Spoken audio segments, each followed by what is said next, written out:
Today's show is sponsored by the ABV Network Merchandise Shop. Pick up your logo merchandise by heading over to abvnetwork.com, clicking on Shop, and start filling your basket today. We are also sponsored by the Bar to Go. The Bar to Go offers a fully customizable carrying case that allows you to take your favorite distilled spirits or cocktail ingredients with you. Whether you're looking for something for yourself, a customized gift, or logoed items for your business gift shop, the Bar to Go can help. Check them out at thebar2go.com. That's the number 2 in the Bar to Go. Don't forget our friends at Neely Family Distillery now ship their unique distilled spirits directly to you. To order yours, simply call 859-394-3258. Tell them the ABV Network sent you. And now, on to the show. Let's drink!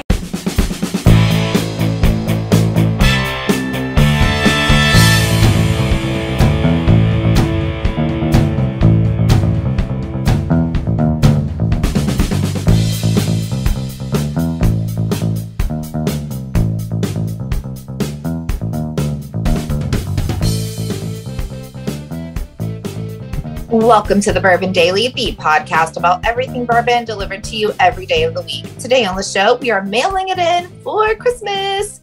My name is McNew. Please join me in welcoming my co-host, Steve Akeley, along with our special guest, Dana the Dreamer 6, Heidi Fosnot, and that's it. Hey, gang, what's up? Happy holidays. Happy holiday. Merry Christmas, everyone. Hopefully you're having a great day. One and all. Yeah. I don't know when you'd be listening to this. You know, we're talking presents in the morning, probably driving over to someone's house, maybe. Maybe that's when you're catching us. Or maybe you're catching us later. I don't know. But hopefully it's... Yeah. I don't know. Yeah, Christmas Eve, sitting in your hot tub. Right. What do you guys do for Christmas typically? Well, Dana's got a thing that's going to be kind of the show today. She's got these random questions. We might get to that after the break, though. For right now, let's talk about Christmas Day plans. What would be your Christmas Day like? You may already have it planned out. You might not. Just tell us if you don't already have it planned out. Tell us what you think it might be like. McNew, we'll start with you. So actually, now that I'm married, it varies year to year because sometimes my husband has the kid. And we have to do the Santa thing Christmas morning. And then sometimes he doesn't have the kid. It just depends on whatever their schedule is. Mm-hmm. And then if we don't have the kid, we just kind of like day drink. Chris and I are bad about giving each other our gifts as soon as they arrive. So we really don't have presents for each other Christmas morning. So yeah, his present could come December 10th. I'm like, here's your present, because we can't wait. And he does the same thing for me. So we don't do each other's presents Christmas Day. Well, that's sad. That's very sad. No, it's not, because we get excited during the whole month. But are you sure? It seems like he's being set up here. I could see McNew being like, I want my gifts now. And then on Christmas Day, be like, well, wait a minute. Where's my Christmas gift? No, I do get mad when he doesn't do my stocking. But but gift-wise, no. As soon as it arrives, you're just like, here's your present. But we don't do Christmas with my parents Christmas Day because my brother refuses to leave his home Christmas Day. Well, he's got 6 kids, so I know. So he's like, I just want to hang out with my kids and do our presents. I get that. I had one kid and I felt that way. Now, that never happened for me, but I always felt I just want to be at home on Christmas Day. Yeah. So we do Christmas Eve with my parents. Christmas Eve night, we go to my parents' house. We do our meal, our presents there. Now I kind of feel like I'm like, well, if mom and dad want to come play games, they can come over here, or we can go there and just like hang out for the day. Cause I don't really care about staying home, but it just kind of depends if we have the kid or not now, honestly. Yeah. Okay. Yeah. All right. Heidi, what do you guys do for Christmas Day? Again, it's kind of like McNew. It depends. So this year, we will have Christmas Day at our house, but it will start about between 2 and 3 p.m. Okay. Everyone will come over. Jim and I, this year, we already know what the presents are for each other. So we acquired a boat about 2 months ago. Yeah. So, we decided that for the entire family, we were doing a big gift to add on to the boat because, you know, we have property out at one of the lakes out here. So we're doing that. And then the other Christmas present that we're giving to each other is Key West. So yeah, I heard you're going through the grapevine. Yeah, we're going Friday. So do what? I heard you're going. I mean, So we're going now. So then all the kids will come over between 2 and 3. We'll have some hors d'oeuvres set out, and then we'll open gifts, and then we'll have dinner, and hopefully they'll all hang out for a while and, just kind of sit around, talk and everything, and just have family time. Family time. Okay. Dana, the Dreamer, 6. What's a Christmas Day look like for you? Well, we've kind of done the same thing for the last few years. We do stockings with my boyfriend and I on Christmas Eve, and then we get up and we kind of get ready and we go to my brother's house because he has 3 kids, and we do Christmas with them around 1:00. And then we go to my parents' house right after and have a nice drunken Christmas thing with just my parents. And it used to be my granddad, but he passed away this year. So be our first year without him. And then when we're done, we come back to our house and the boyfriend and I do gifts. So it's an all-day event. Gotcha. Yeah, Christmas is kind of an all-day thing for me too. So it'll start out in the AM. Daughter who does not live at home anymore will come in and open family gifts. So we'll do that. So it's gifts, stockings, and then we do scratch offs too. So it's a big scratch off day for us. We buy them throughout the year. Every week we buy lottery tickets throughout the entire year and then scratch them all off on Christmas Day. So that's cool. That's a Christmas tradition. I'm actually glad to know that scratch offs are a thing because my dad buys them for my mom. I'm like, is this tacky? Do people do this? Oh no, you can win money. Yeah. No, Jim does it. Jim does it. He puts scratch off, the scratchers in everybody's stockings. Yeah. This man will spend like $100 on scratch offs. I'm like, is this really what people do? Okay, good. Sure. Steve, going back to that. So you said you guys buy them throughout the year? Yeah. So every week we have a budget. So we spend $8 a week, whatever that equates out to. And then at the end of the year, we scratch them all. So, and they're mixed up. They're, some are $1 ones, some $3, $2, $3. For 3 to 6 months. Oh, we know that going in, and so they're good. They're good once they end. They're good for 6 months after that or whatever. You just watch them. You don't buy them randomly. If you're doing this, that you buy ones that are either just starting or the end expiration days. You don't buy ones that are in the middle and nearing the end because they would end before that. So you could start like in June and know they're fine. Automatically, once you hit June, you're automatically fine no matter what, because even if they ended the first day you bought it, they'd still be fine. But yeah. So we buy the ones that are, launching and or are going to be ongoing. So it's all on the Missouri Lottery website. So you just follow along. So I know we're kind of going off track here, but with the scratchers, one of the things that I do is because I work in retail and I know how hard it is for retail workers, I buy dollar scratch offs, and usually I'll do about, 20 tickets a week. Right. And if I'm in a store or I go through a drive-through or I go to a restaurant or something like that, that's something that if I get good service or, even halfway good service, I'm like, here, have a scratch off. Here, have a scratch off. That's a great idea. Oh, I love that. That's nice. Yeah. That is nice. That is nice. So, yeah. I do it at work. So that, we do the scratch off thing. We've never hit it big, but it's not uncommon to cash out, $150 and stuff like that. And I've never actually won.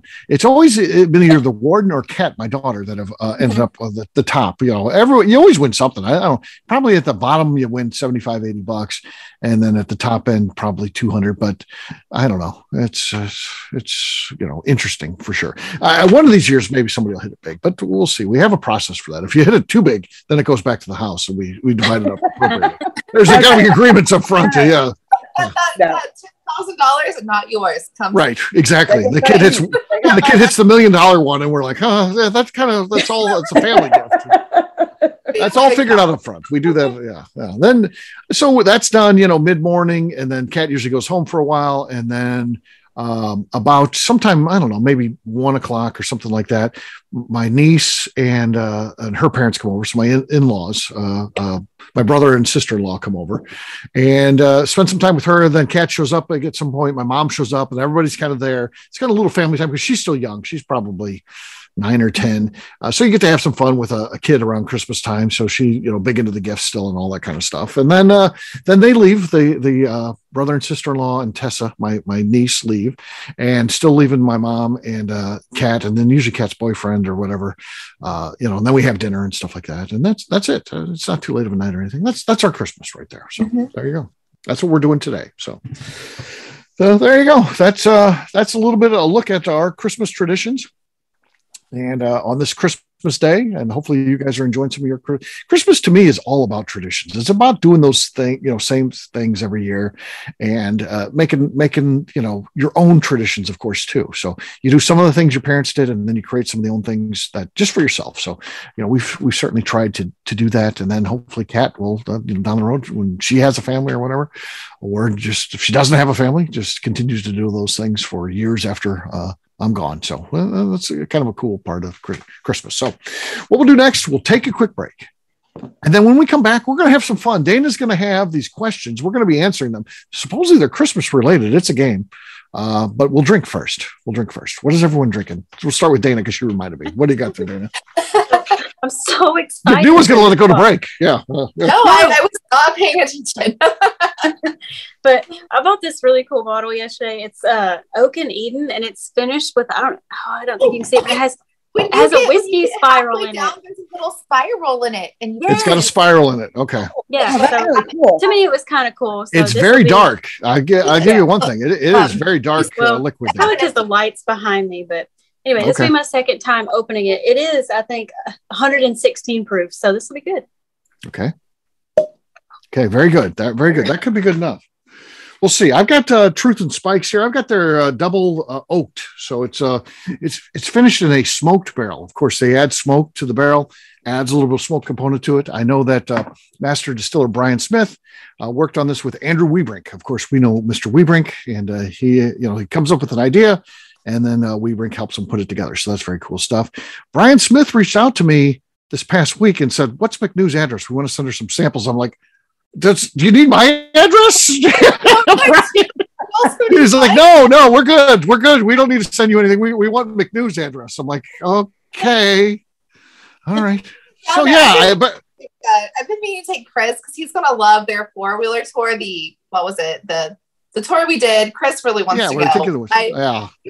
So McNew, they're sending you samples and stuff, not me, but I love Hard Truth though. So I'm not mad at them. It happens. McNew's from Indiana. I guess they want to take care of their Indiana. I took fantastic pictures there at Hard Truth. Oh yeah. Heidi's Red Eagle. Oh God, yes, true. Here we go. No, not a lot there. But I'm going to do a traditional last show pour. And, oh wow! Yeah, there you go. Oh. So that'll be full. So Freddie Mills will be here later. Yeah. All right, McNew, what do you got? Dana's got the lead. I have a twist off. I'm going to do some very limited, not a lot left. Weller 12. Weller 12. Okay. Twisting it off. That's an old Weller 12 because they don't have twist offs anymore. So and we've had it a minute. It's been here a while. Yeah. All right, Heidi, what do you got? I got some Sazerac. Okay. All right. New bottle, of course. Dana, sorry. Dana's finally in the hunt, and this happens to her. Heidi, once again, has bought the Cork Pop Challenge, brand new bottle, and she wins. So I'm sorry, Dana. Dana could have got her cheese shirt, but she can't. Merry Christmas. Yeah, Merry Christmas. All right, we'll take a quick break, and then when we come back, we're going to play in this game where we ask random questions that are basically on a card. So we'll guess what they are, and we'll do that in just a few.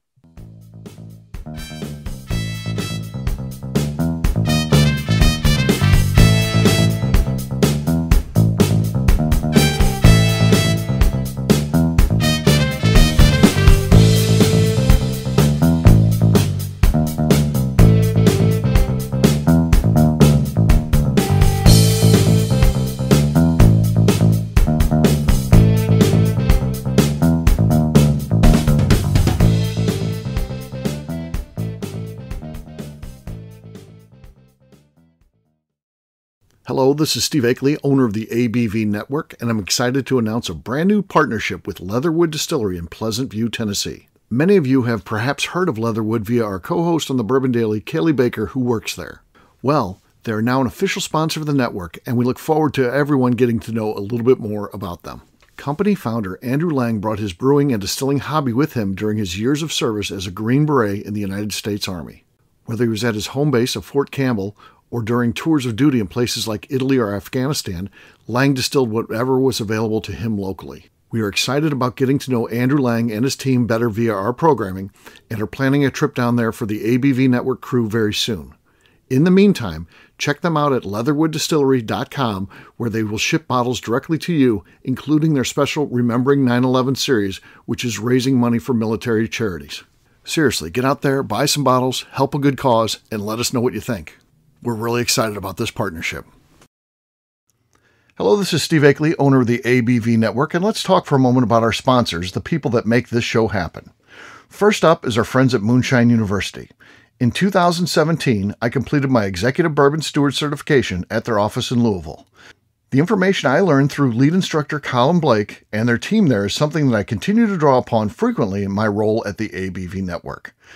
It truly is the standard of establishing a benchmark of knowledge of the bourbon industry. From history to production to brands and people, it's all there. Check out their full listing of programs, including Executive Bourbon Steward certification, production classes if you're considering starting a distillery, and much more at moonshineuniversity.com. I also want to talk about Neely Family Distillery. Back in May of 2018, I met Royce Neely at Limestone Branch's Craft Bourbon Festival. It ended up not only being the start of a great friendship, I started to truly learn about what makes craft whiskey so amazing. You see, I had been a bourbon drinker for over 30 years at that point, and like many people who had been drinking bourbon a long time, I was hard-coded into thinking big bourbon was where it was at and craft was on a journey to get there. Spending time with Royce and learning the things he does to make his whiskey taste better started to really get me to appreciate how things like sweet mashing, open top fermentation, pot distillation, and the grains you are using not only makes your product taste better coming off the still, but also out of the barrel as well. I still love heritage brands and they make up a bulk of my collection. But when you find a craft distiller that is truly dedicated to the craft of distilling, you are drinking some of the best whiskey out there on the market today. That's exactly what's happening at Neely Family Distillery today. Check them out on the web at neelyfamilydistillery.com, or better yet, stop by and see them at their distillery in Sparta, Kentucky. And now, back to the show.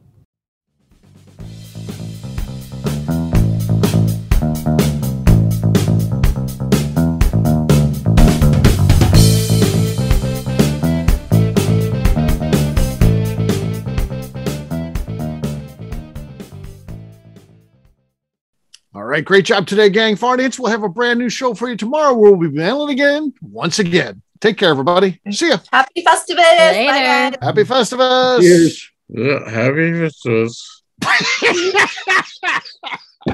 Welcome back to the Bourbon Daily. Today we are mailing it in for Christmas, but Dana has a game for us. We're going to play. Yes, we do. So, Dana, does just one person can answer these, or does everyone have to answer them? I think we should all join in if time allows. Okay. So, all right.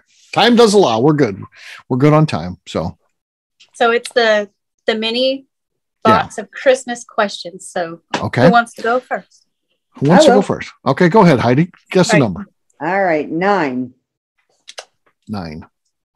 All right. Let's see what we come up with. And do you have any special caroling memories? Especially caroling memories. I would be pissed if somebody rang my doorbell to carol because my dogs are going to lose their shit. I don't do this at my house. No. No caroling. I grew up, of course, in the 70s and 80s, and people used to carol. That was a weird thing.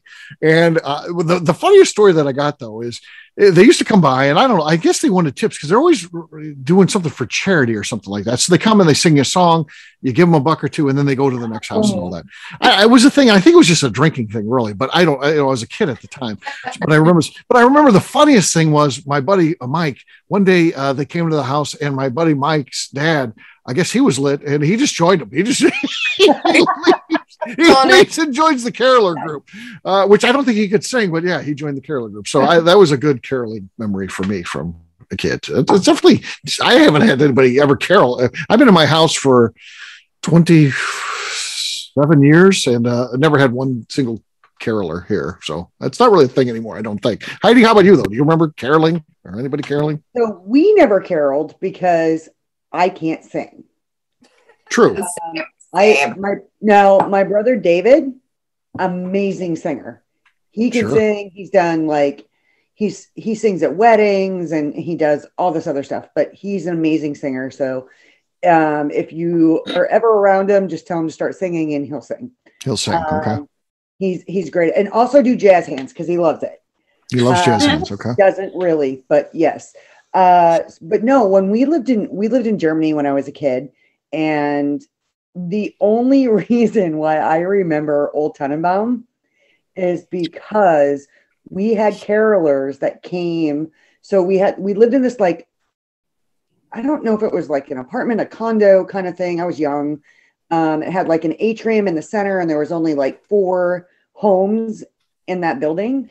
And they came and they knocked on all the doors, and they had us all come out, and they were in the atrium area and they were singing. And that is the only time that I experienced any kind of caroling. And they sang for the entire place. So they just did like a set. Yeah. Not just knock on the door and just do it. So I like that better, because I have to say it would be awkward for someone to knock on the door and then start singing. Because what do you do?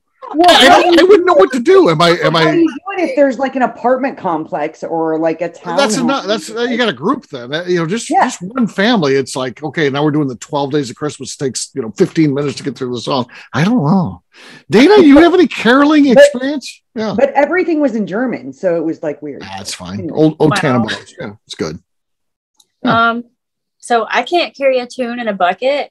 But, here in Tennessee, it's Jack and Jesus. So when I went to church, they're like, oh, we're going to go caroling. And I'm like, y'all don't want me to go. But they made me go because I was the youth leader. You have an angelic voice. Oh, no, not singing. And you even talk. When you talk, it sounds like you're singing. No. You know how the South is... It's Jack and Jesus. Everything you say sounds like it's a song. Steve's being one of those idol parents right now. That is like, my kid can do whatever they want to because they're amazing. No. I think Dana's better than she thinks. No. But we had to go caroling in I would just say old folks home. That's what we all call them, right? Oh, yeah. And the old folks. It was incredible. It's a captive audience. Depressing. And it smelled like urine. So old folks home are not fun. It's not fun, is it? Yeah. If someone shows up at my house trying to carol, I got some eggs in the fridge. Yeah, there you go. Okay. All right, there you go. There was Heidi's turn. McNew, guess a number. 1 and 21. 12. 12 Days of Christmas. All right. This is like such a McNew question. What is your favorite Christmas food? What stories or memories does that food evoke? Okay. Favorite Christmas food, McNew. I like yeast rolls. My aunt. Oh, those are good. Yeah. Those things be taking some time. I can't. Nobody makes them in my family anymore. I don't. My grandma used to make the bread stuff. My Aunt Jane, best yeast rolls. Yeah. My mom doesn't do it the same as she does. Aunt Jane's yeast rolls are it for me. Yeah. I'll get Jim on that. on it. I have the recipe. I can't do it. I've never replicated them. Yeah. That's what you get. You get those old family members that make these great things, and then unfortunately they pass. It's just gone. It's like my grandma used to make this great bread and a lot of other stuff, and it's gone. The rest of your life, you're like, man, I wish I could just have a taste of that, or the candy that you made and stuff like. It's just gone. It's just gone. That is a good point, McNew. Yeah, that's just that's stuff. Heidi, what about you? Any special foods around the holidays? My mom was an amazing cook. She is an amazing cook. She still is. We're not around each other for the holidays anymore because she's in Maine. And I try to duplicate and I feel like I get it right. But then, you have like a close sibling come over or somebody who's been around and has tasted what my mom has made. And they're like, yeah, no, it's good. It's great. Missing just a little bit of something. And it doesn't matter what it is. She makes twice baked potato casserole. She makes what we call buttery shrimp du jour. And then I kind of did a twist on it and I do it with scallops and shrimp. And then one year, instead of ham or turkey, because we were done with that because of Thanksgiving, we had done so many different Thanksgivings. She did Cornish game hens, and that became a thing for a while. And amazing! Like I'm always wanting to do Cornish game hens, but nothing ever is the same as what my mom did. Yeah. Yeah. Well, besides, stuff my grandma made, which was amazing. And again, her cookies and stuff like that. And she even tried, like, on her bread that she would make. My Aunt Debbie went through her class. My mom went through her class. My sister went through her class to learn how to do this. And no one got it right. No one can do it. It's just wild that, yeah. So, but, myself was something that I make when I was a kid. My mom used to make this Chex Mix. And I know there's a lot of different types of Chex Mix. My mom used to make this one kind, and very 70s, snack and stuff like that. But when I got old enough to start cooking, I started making it. So I'm talking about, late teenage years into college and stuff like that. I would make this at the holidays because my mom was past it. It was like that's old. I don't make that stuff anymore. But I continue to make it. It's the only time I only make it once a year because I love it. My dad and I'd make 3 batches. My dad and I would mow through this stuff. And of course, it's terrible for you. It's loaded with butter and Parmesan cheese and all this stuff. And, but I love that stuff. And that's one thing that I'll make just once a year at Christmas, and very much look forward to that. So that's a Christmas tradition for me, something that I do. So how about you, Dana? Anything you food wise tied to the holidays? It's not any holiday if my dad does not make dumplings. He makes dumplings from scratch, and that's the only way he'll do it. He'll make chicken and dumplings a few times a year, but at Thanksgiving, when we have that, I always make sure he brings them. At Christmas, he has to make them. That's and then cool. My birthday's in, That's cool. I'm just saying that's a neat thing. Yeah. Well, and so my birthday's in June, and my mom's like, what do you want for your birthday lunch? Chicken and dumplings. In the middle of summer in the South, I'm having chicken and dumplings because I don't know. I need to sit with him and watch, but I feel like McNew, it doesn't matter how many times you have a recipe from someone. You can't make it like they do. No. I just got her hand raised oddly for some reason here. I don't know if she likes chicken and dumplings or. I'm coming for your birthday. Lunch. You are invited. Whatever it is. Heidi wants to be there. So I'm going to be there. You're in because I try to go to people's houses and they're like, I made chicken and dumplings, but they make the dumplings with the biscuits cut. And I'm like, no. That's not how you do it. That's not how you do it. That's wrong. No. Yeah. All right. I'll go next. Well, Dana will save you for last. I'll go 13, number 13, lucky 13.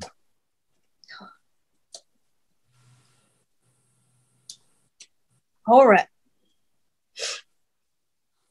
What gifts do we give on Christmas that do not come in a box? What gifts?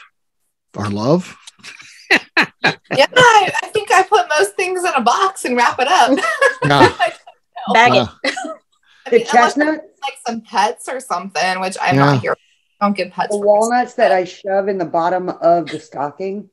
Yeah. Stocking gifts, maybe. My mom gives cash. So my mom's big into Christmas.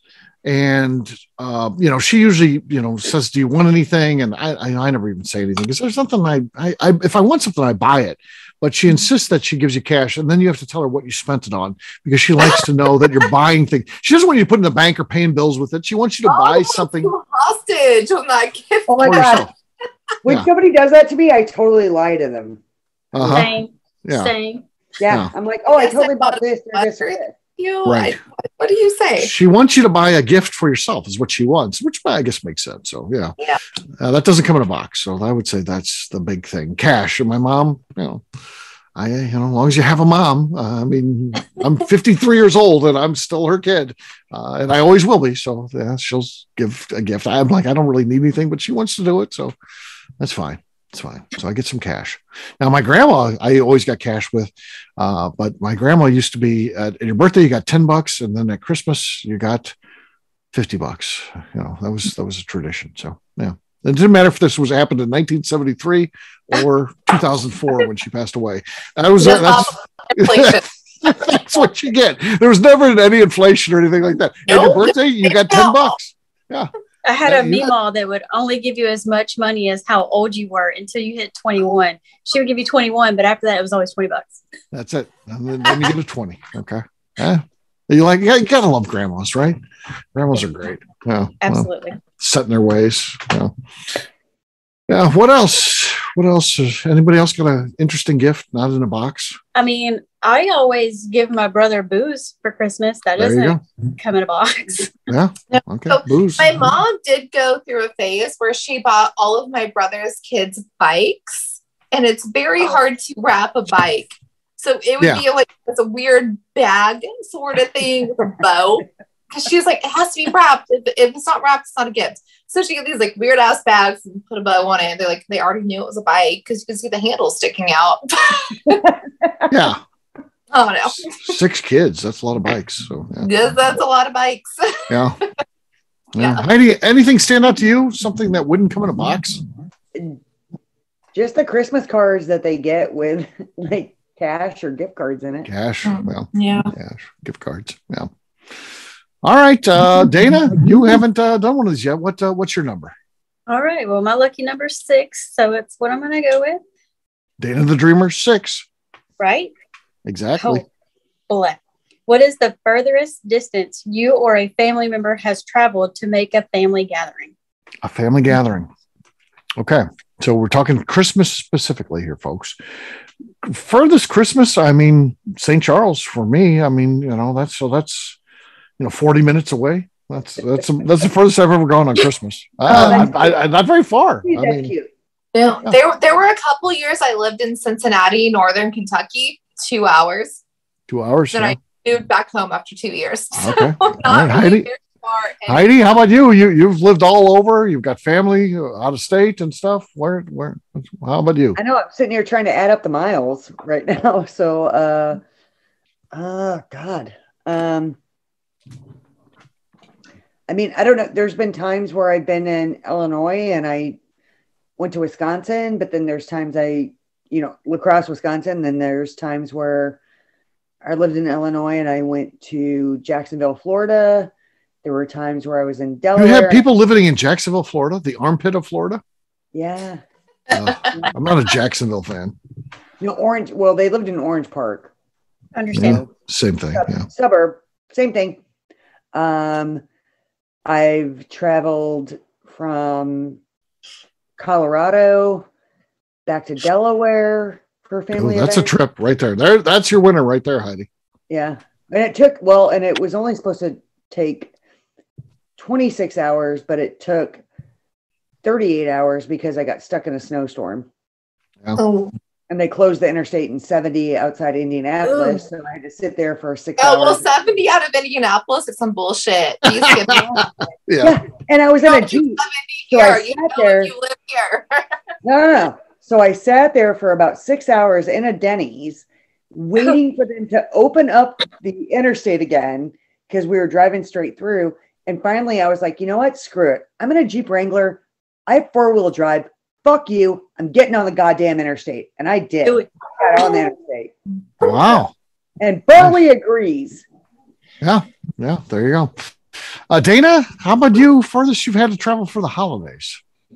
Well, thankfully, I've always been just a nice in-state traveler. So even when I was a kid, my family lives in like Springfield and Clarksville, which are up on the Tennessee-Kentucky line. So maybe 2-3 hours. But now with my boyfriend, his parents live in Knoxville. So we go there, and that's about a 3.5 to 4 hour drive. Okay. So that's really the furthest. Yeah. All right. Let's do a bonus question. Let's do a bonus question. In the stats, one more.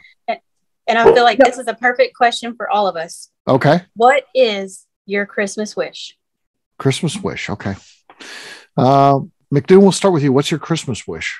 Like, I don't want to be a downer, but I just hope my fucking dad comes home. Like, it's not been a great month. So we're in December here as we record this. McNew's father's been ill, and hopefully he'll be getting better soon. He's been on a ventilator for a minute, so it's not been great. I just hope he comes home and lives his best life once he gets there. Yeah. To me too, it's health. Health is everything. I mean, none of the other stuff really matters. Money doesn't matter at all. It really comes down to your health. Are you able to live a good life? Are you healthy? Can you make the most of what you got, no matter what your financial situation is? And I think, I hope for everyone that I love in my life has good health. And with that, I'm talking, my mom, wife, daughter, and all my friends. I want everybody to do good. I think that's what I wish for Christmas. How about you, Heidi, what are your thoughts? Give us something, Heidi. Let's go. Yeah, Heidi just wants cash. I think cash is. No, it's honestly, it's the same thing. I have a twin sister who is getting married in April.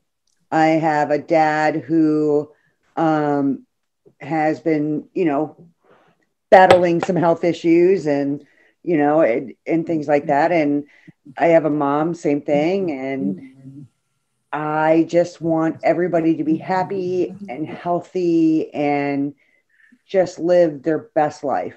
That's really all I want for my family and my friends. And I want them to have peace, happiness, and health. Yeah. Love that. It's a good message. Yes. And that's really all we all need, right? Like we can buy whatever we want. So those are those are fantastic. Let's have Dana weigh on this one too. She asked the question. So yeah, I mean, and 2021 was a very hard year. A lot of losses, a lot of changes. So I just hope that we can all be happy, healthy, and full of bourbon. Yeah, full of bourbon. There you go. There on that note, we'll wrap this one up by talking about where people can find us. Dana, we'll start with you. Where can people find you? You can find me full of bourbon on Facebook, or well, you can maybe if you find my name, but on Instagram and Twitter as Dana the Dreamer 6. Yeah. If you know her, but you don't. You only know her as Dana the Dreamer 6. That's not what she is on Facebook. So we're not going to say what it is. Heidi, how about you? You can also find me full of bourbon. And you can find me on Facebook as Heidi Topol Eller. And then you can find me on Instagram as Heller_Barrel Babe. All right, McNew. I am on Instagram at McNew ABV. All right, for me, I'm an easy guy to find. I'm at Steve Akeley on Twitter, Instagram, or Facebook. I've got a website, steveakeley.com. We've also got a company website. That thing's abvnetwork.com. That's the one you got to check out because everything that we do is out there. Previous shows, blogs, so much more. abvnetwork.com. McNew, anything else to say before we get out of here?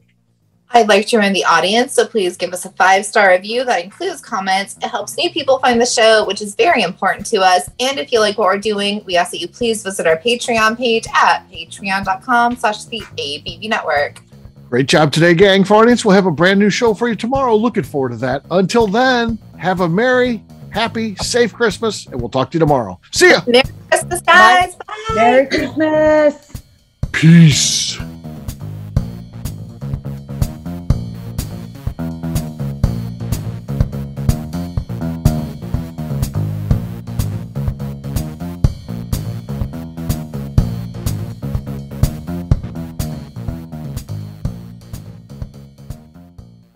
Before we finish the show, let's chat for a moment about Moonshine Still Pro.